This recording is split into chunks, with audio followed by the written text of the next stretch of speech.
Hi, and thank you for joining me for this financial aid information session.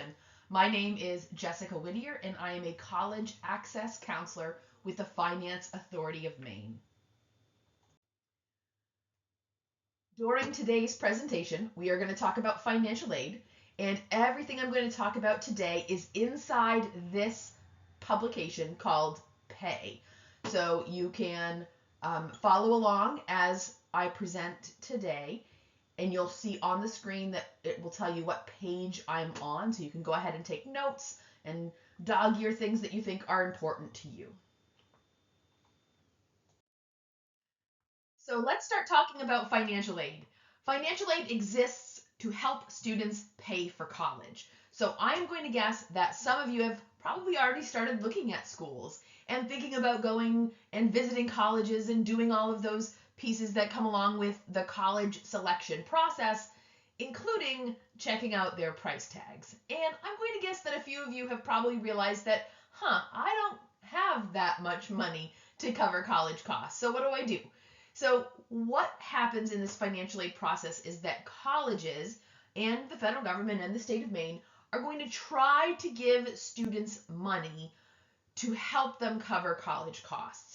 And that money comes to students in two ways, either merit-based aid or need-based aid.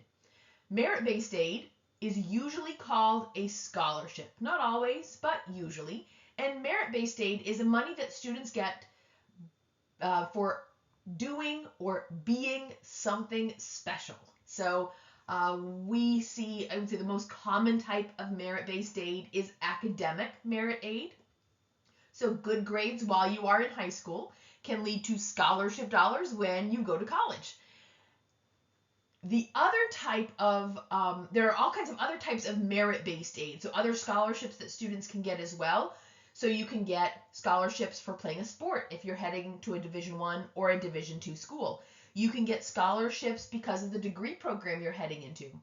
I worked with a student before who played trombone in the marching band at Sanford High School. She got pretty much a full ride to go to a college down south and play trombone in their marching band. So you can get merit-based aid for all kinds of different reasons.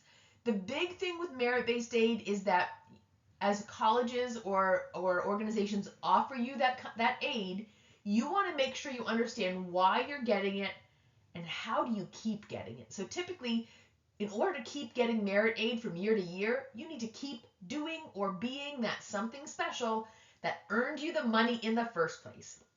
So if you got the money for good grades, you need to keep getting good grades. If you got the money for playing trombone in the marching band, you need to keep playing trombone in the marching band. But some of the scholarships you'll see are only one-time scholarships. So I see some colleges offering visit scholarships or early acceptance scholarships. Those are only going to be scholarships for freshman year. So if you see those types of scholarships in your financial aid packages, just kind of keep that in mind that although it's great for freshman year and that is still free money that you don't have to pay back, you're not going to have it for sophomore year and junior year. So you need to make sure that you have a plan on how you're going to pay for those years as well. The other type of money is need-based aid. So in a minute, we are going to talk about the FAFSA. The FAFSA is the free application for federal student aid, and you are going to find it at fafsa.gov. And we'll talk more about that in just a minute. But by filling out those financial aid forms, filling out that FAFSA, you are going to get a number. That number is your SAI, your Student Aid Index. And that is how much the federal government thinks you and your family can afford to pay to send that student to college for 1 year. If the college you are looking at costs more than your SAI, your ability to pay for college, then you need some money in order to make that school possible. So what's going to happen is colleges are going to try to offer you grant money. So might the federal government, so might the state of Maine. Grant money, again, is need-based aid, and all you need to do to keep getting grant money from year to year is to keep being needy. So no big raises at work, no winning the lottery. Those things will impact your need-based aid.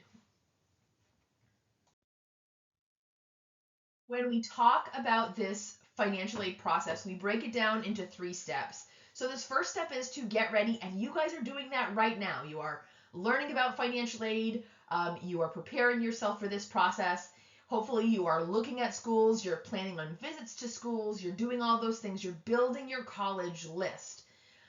Please make sure that part of your process is also to do the net price calculator on each college's website for colleges you are considering. So one of the things that one of the tools that the federal government has developed in the last 5 to 10 years that has been a game changer in this process are these net price calculators. So the calculators let you put in information about yourself or about the student and the family's financial situation. And then the college is going to tell you today what you're likely to get for financial aid. So this is a great tool to use ahead of time to really start having conversations, right? What are colleges offering for financial aid? Where does that put us as a family? What kind of resources do we have available? Students, are you applying for scholarships to try to cover some of the costs that are not covered by the college?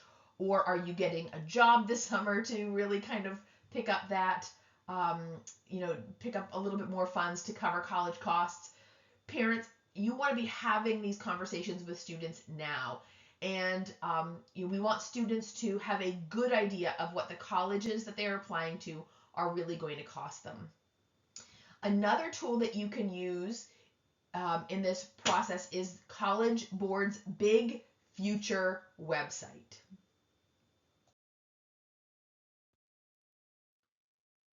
The College Board Big Future website lets you start by narrowing down your choices for colleges. So there are 4,400 colleges in the US, and this tool lets you start narrowing them down. So you can narrow them down by, the location of the college or your major.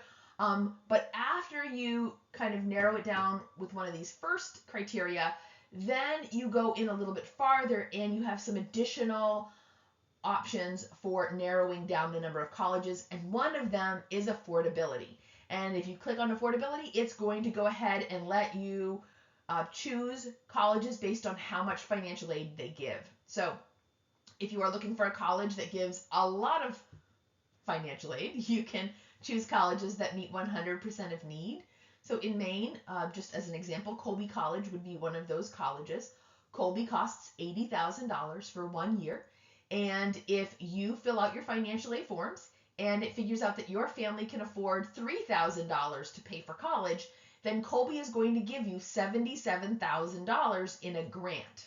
So that's all money you don't have to pay back, and you come up with the $3,000 that the federal government thinks that you can afford.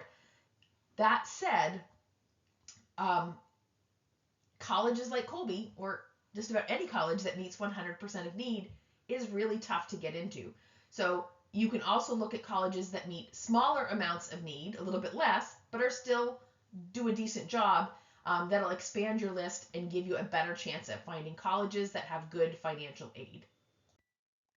Another step you want to take in getting ready is to research deadlines. So colleges have deadlines for admissions and for financial aid. At least most colleges do.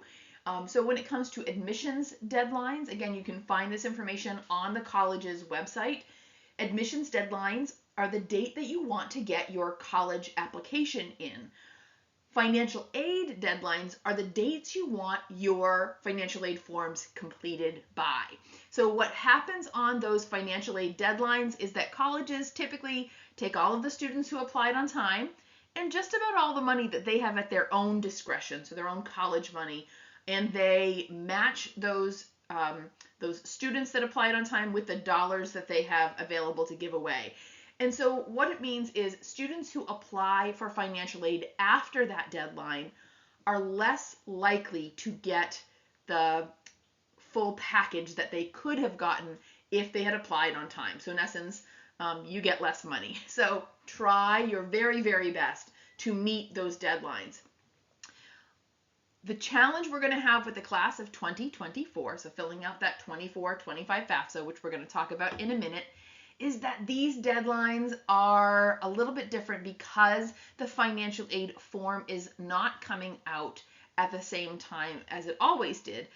So because of the delay this year, which we'll talk more about in just a minute, it's really going to be important for students and families to be double checking on deadlines in September. So make sure you are checking back and on those websites in September, even October, to make sure you know what those deadlines are. So when you need to complete your financial aid forms by. And then also, while you're on the college's website, check out what financial aid forms they want from you. So every college wants the FAFSA, the free application for federal student aid, which we'll talk more about in just one moment. But there is also an additional financial aid form called the CSS profile. That is a form that only a handful of colleges in the United States want. So only about 350 colleges out of the 4,400 colleges total. That said, the CSS profile will come out on time. It will be out on October 1st. And there is a chance that more colleges may ask for that profile either this year or in future years because of the changes to the FAFSA. So please visit cssprofile.org to learn more about the form, and then when you're on your college's website, double check and see if any of the colleges that you are applying to are asking for that profile.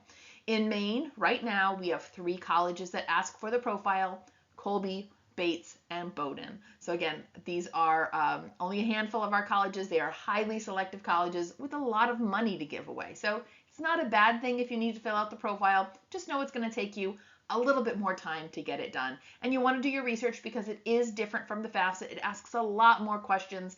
And if a student comes from a split household, there is a chance that both custodial and non-custodial parents are going to need to provide information on that form. So again, cssprofile.org will give you all the information that you need to know about that application. Another step you can take in getting ready is to save as much as possible.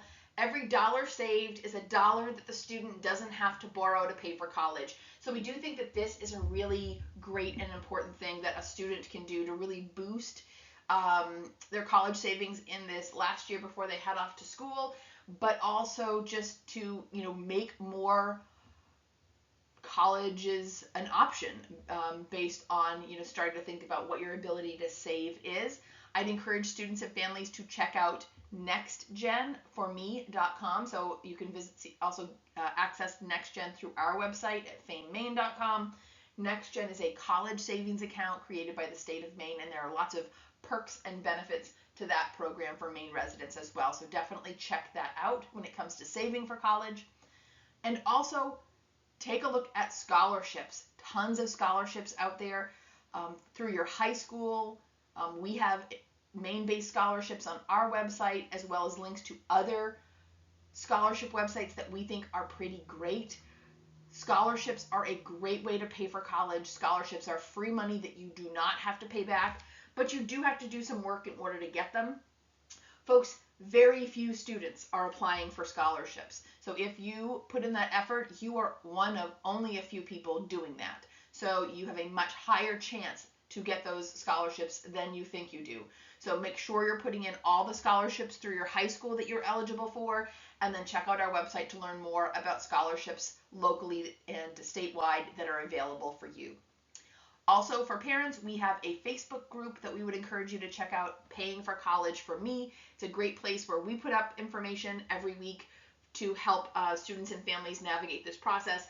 But there are also other parents putting up information based on their experiences or sharing stuff. So it's a great place to keep those conversations going.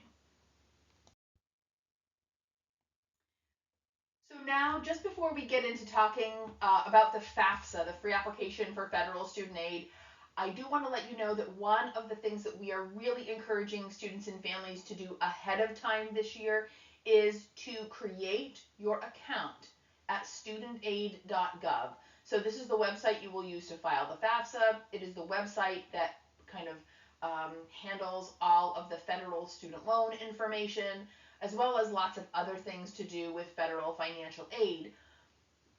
But you want to try and create your account as soon as you can. So The account is a username and password.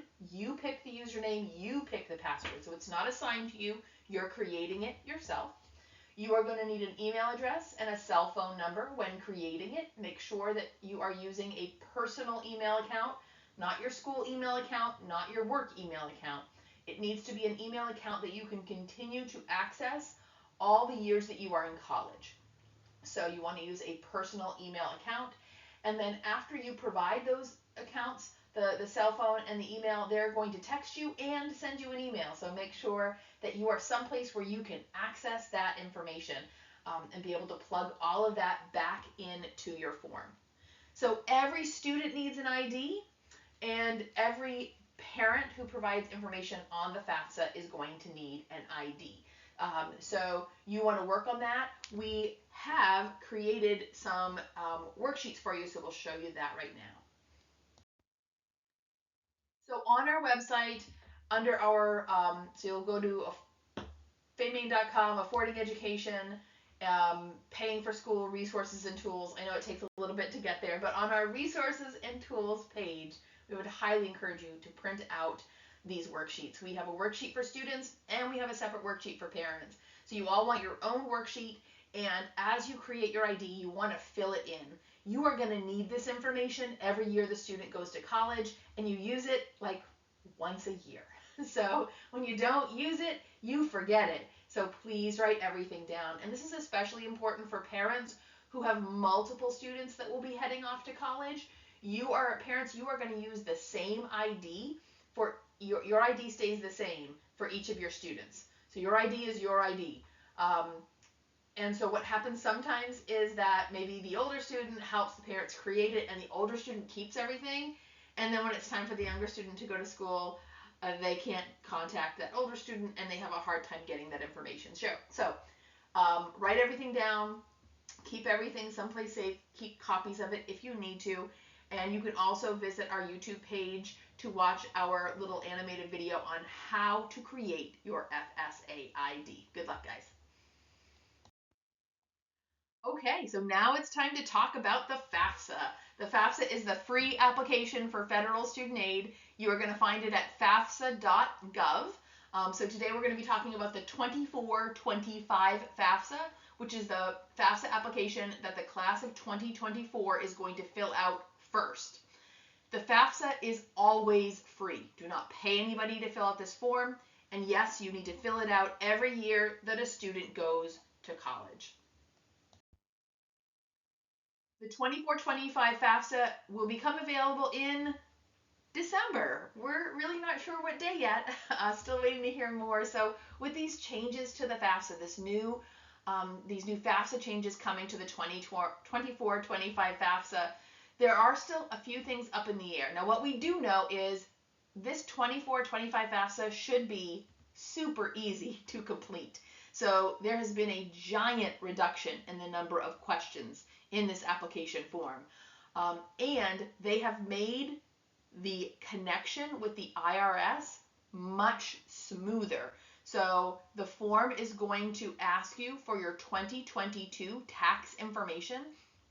Right when you log into the FAFSA, it's going to say, do we have permission to get that information from the IRS? And you need to click that permission box that allows them to get that information from the IRS. So you definitely want to do that, both students and parents, even if you didn't file taxes. So what they'll get is they'll get a notice from the IRS that you didn't file taxes, which is a piece that you might need. So all of that is very, very helpful. So make sure that you are clicking that permission box. And then again, submitting that FAFSA as early as you can.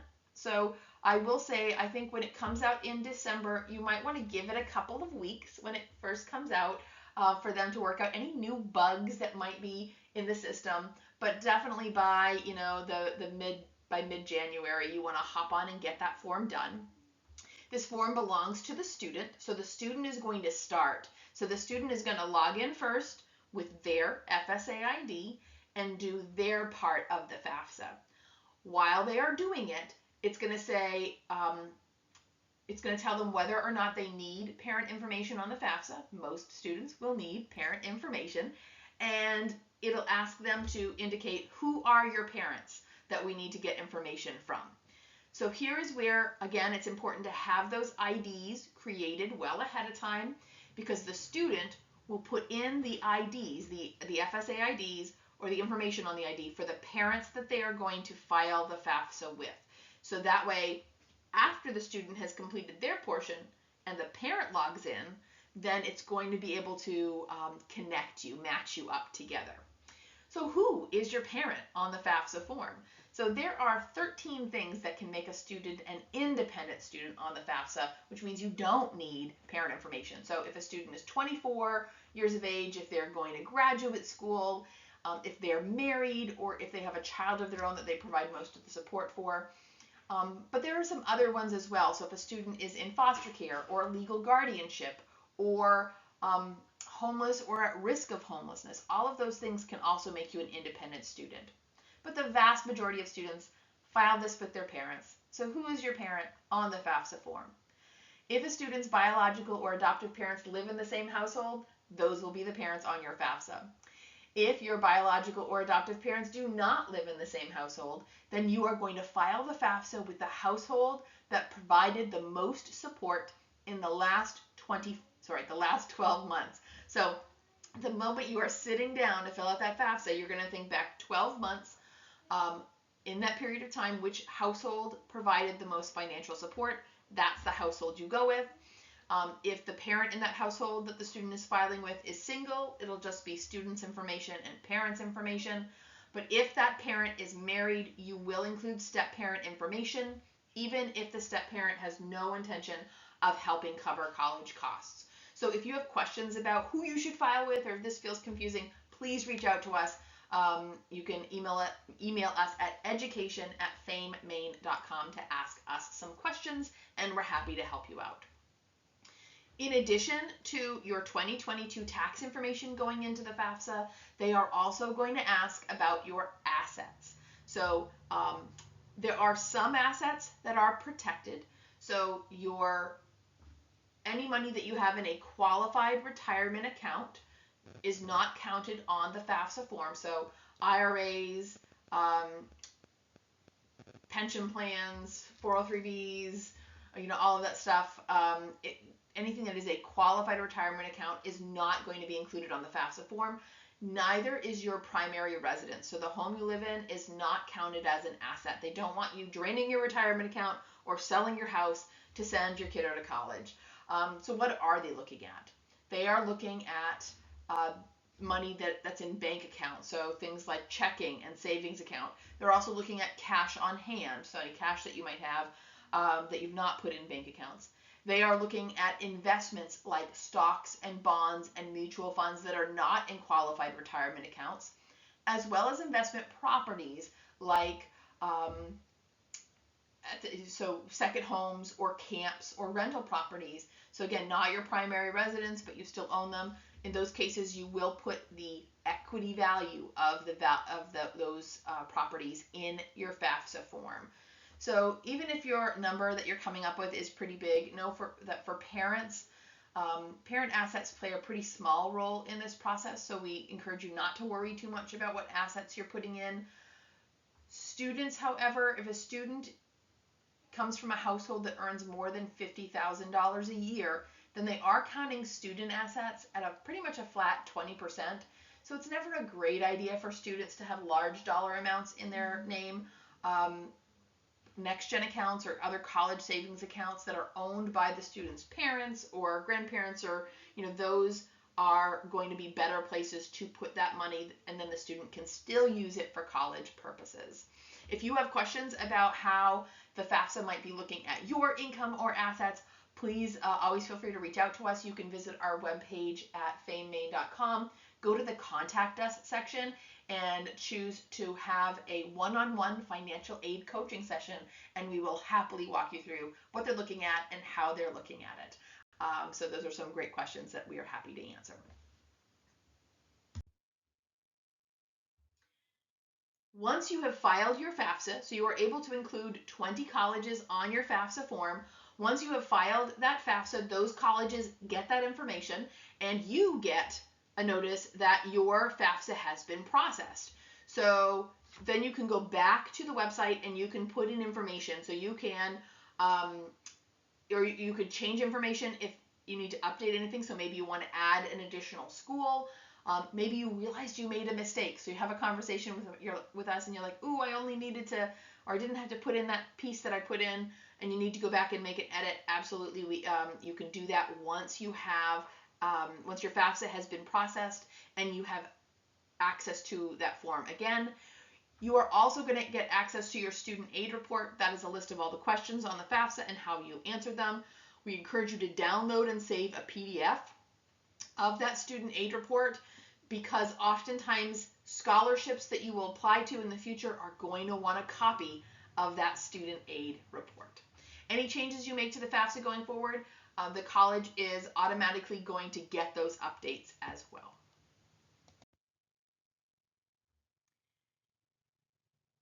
Verification is the process where the federal government keeps us honest and they check our work. So this year they are telling us that 1 out of every 3 students will be selected for verification. Students will be randomly selected, and the colleges are going to be reaching out to students to let them know that they were selected. So students, you need to be checking your email.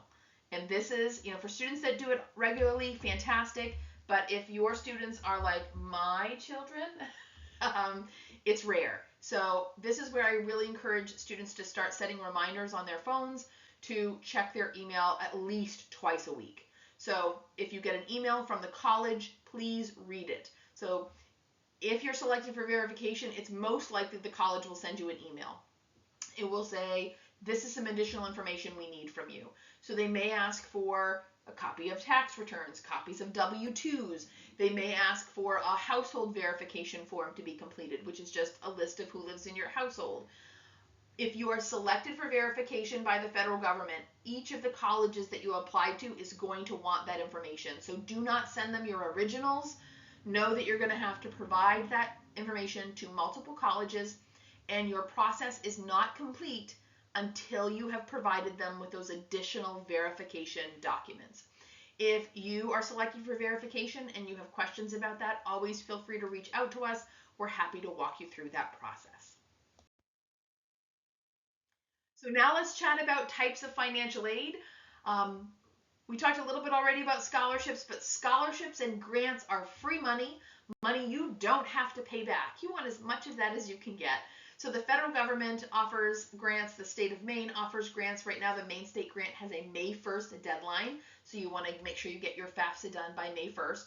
But then the colleges themselves have a lot of their own scholarship and grant money to offer students, at least some colleges. Some colleges have a lot more than others, and then there's certainly private sources. But scholarships and grants are money you don't have to pay back.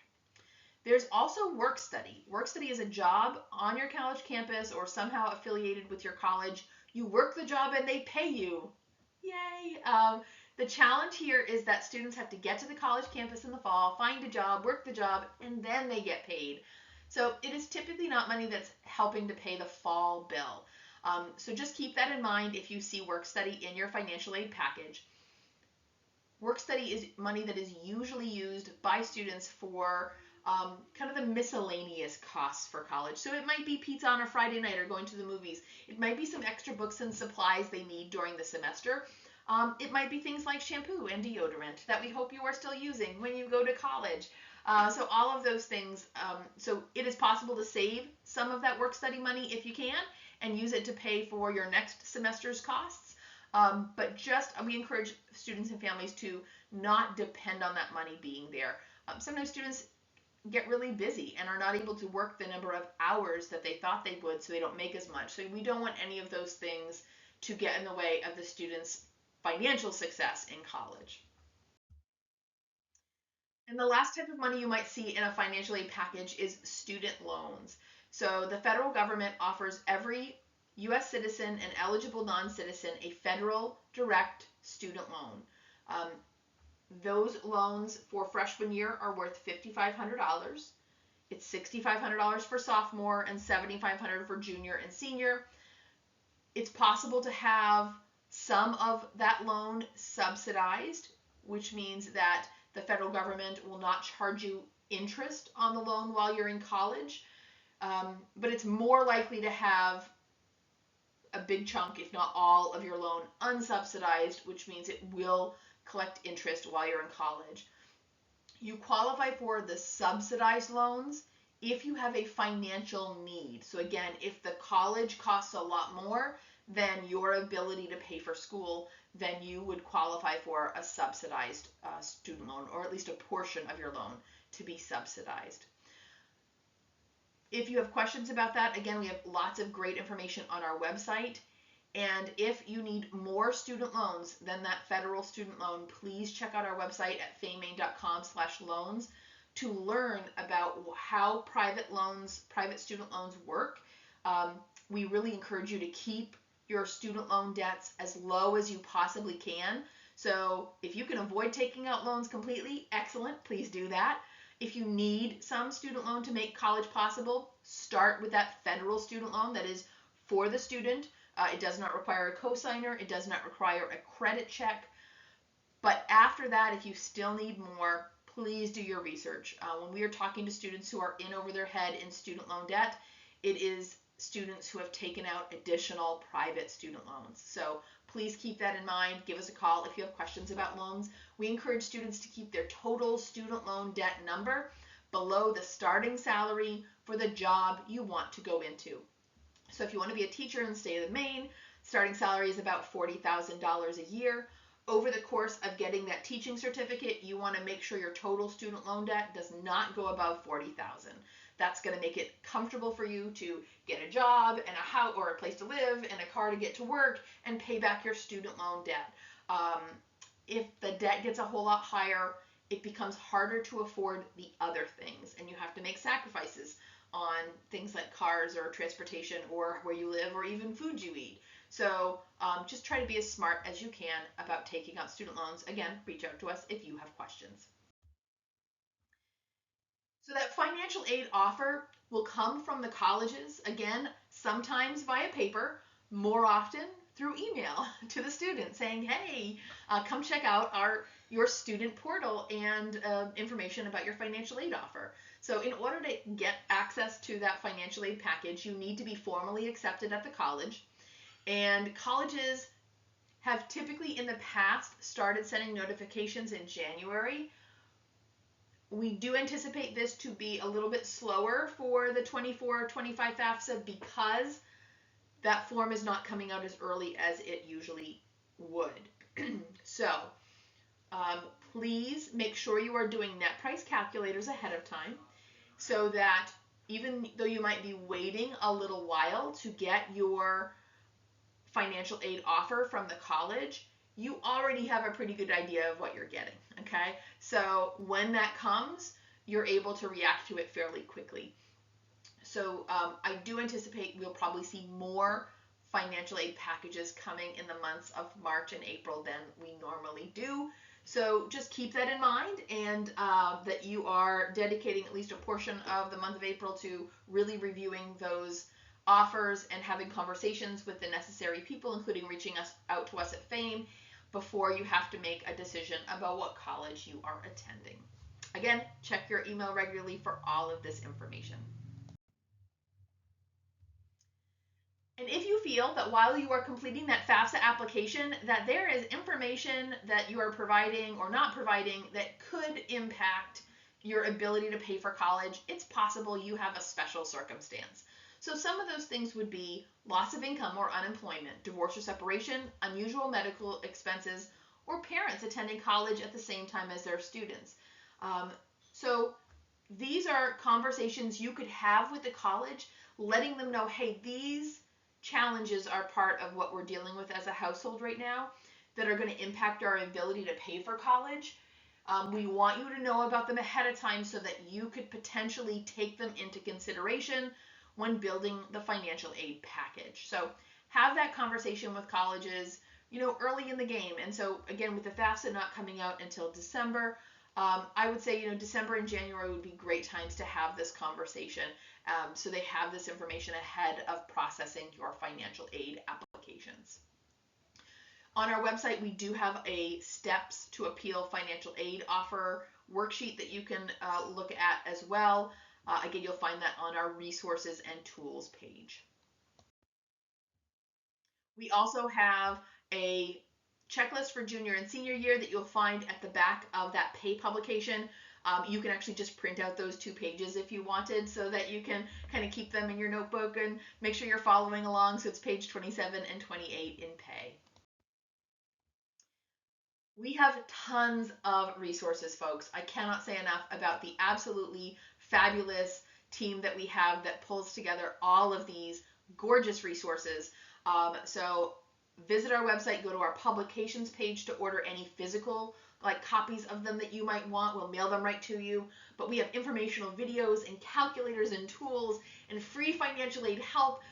There are all kinds of things that we have made available to try to make this process as easy for you as possible. I'm not going to say fun, but I will say I do think some of our tools are very fun. So feel free to reach out to us. Check out our website at famemaine.com. You can also sign up for texts or emails, so sign up for our mailing list, which I highly suggest, especially as we begin learning more about the FAFSA that's coming out and any of the additional changes. We want to be able to let you know, so sign up for that. And again, I know I mentioned it earlier, but those free financial aid coaching sessions I think have been extremely helpful for families. So you can go to our website, go to contact us, and schedule a free financial aid coaching session with one of us on the team, and we are happy to help you out. Thank you so much for spending this time with me today, learning about this financial aid process. Again, visit our website at famemaine.com/education or email us at education@famemaine.com to learn more about filing for financial aid.